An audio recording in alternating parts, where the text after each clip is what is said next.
बहुत समय पहले की बात है। भारत के एक दूरदराज इलाके में एक घना और रहस्यमयी जंगल हुआ करता था, जिसका नाम था महावन। यह जंगल न केवल अपने सुंदर पेड़ों, कलकल बहती नदियों और चहचहाते पंछियों के लिए मशहूर था, बल्कि वहाँ एक शक्तिशाली शेर वीरभद्र के लिए भी जाना जाता था। वीरभद्र एक ताकतवर और बुद्धिमान शेर था, पर समय के साथ उसमें घमंड आ गया था। वह खुद को न केवल जंगल का राजा बल्कि ब्रह्मांड का सबसे श्रेष्ठ जीव समझने लगा था।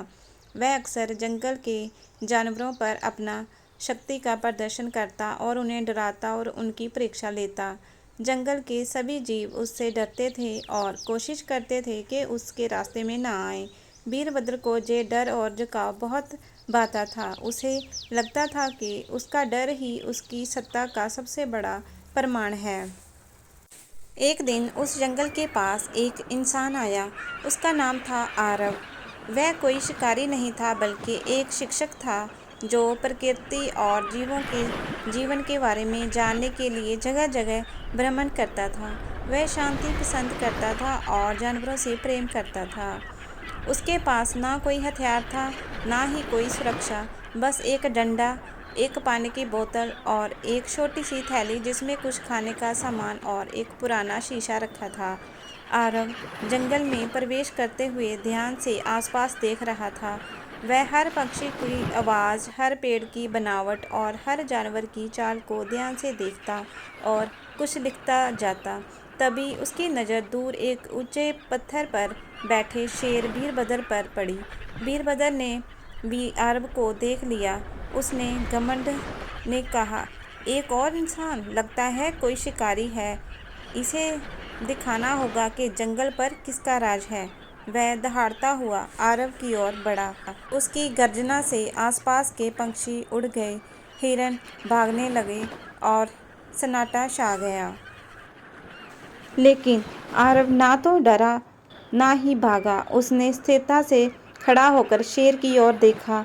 जब शेर उसके पास पहुंचा तो वह बोला, हे वीरभद्र, तुम्हारी दहाड़ सच में अद्भुत है, लेकिन क्या ये जंगल तुम्हारे डर से चलता है या प्रकृति के संतुलन से?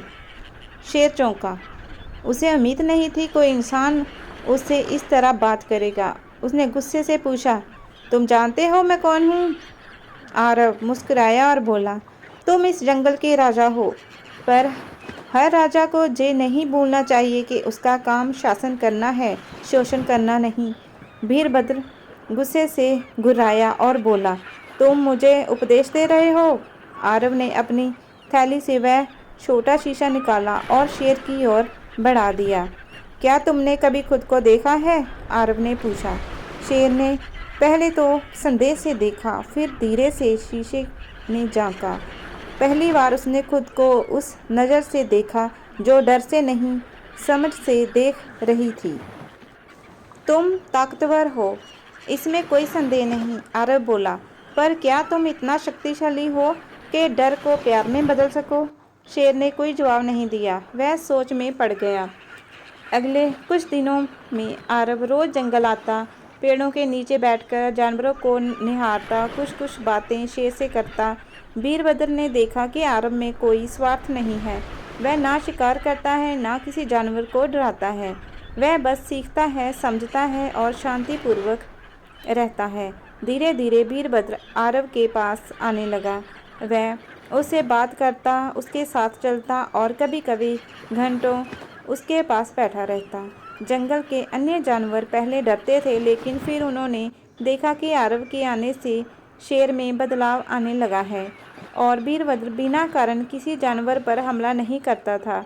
वह ध्यान देने लगा था कि कौन सा जानवर किस ऋतु में कहाँ जाता है, कैसे पेड़ अपने आप फल देते हैं और कैसे जंगल का हर प्राणी अपने नियम में बंधा होता है।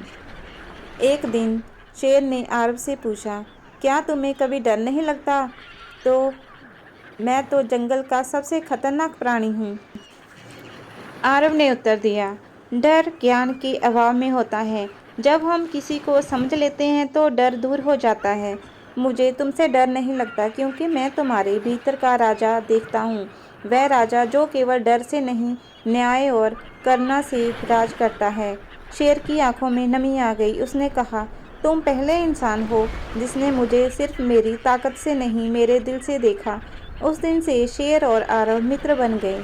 आरव अक्सर जंगल आता और शेर के साथ साथ जानवरों को भी सिखाता कि समझदारी ताकत से बड़ी होती है। शेर भी अब जंगल के राजा की तरह व्यवहार करता। वह न्याय कराता, ज़रूरतमंद की मदद करता और शांति बनाए रखता। महावन अब एक ऐसा स्थान बन गया था जहाँ जानवर और मनुष्य मिलकर प्रकृति का सम्मान करते थे। सीख: शक्ति केवल डराने के लिए नहीं, उसे सही दिशा देने वाला ही सच्चा राजा होता है। साहस: जब ये तीनों मिल जाते हैं तभी परिवर्तन संभव होता है। तो दोस्तों, आज की कहानी आपको कैसी लगी मुझे कमेंट करके ज़रूर बताइएगा और मेरे चैनल को लाइक, सब्सक्राइब और शेयर ज़रूर करिएगा। Thanks for watching.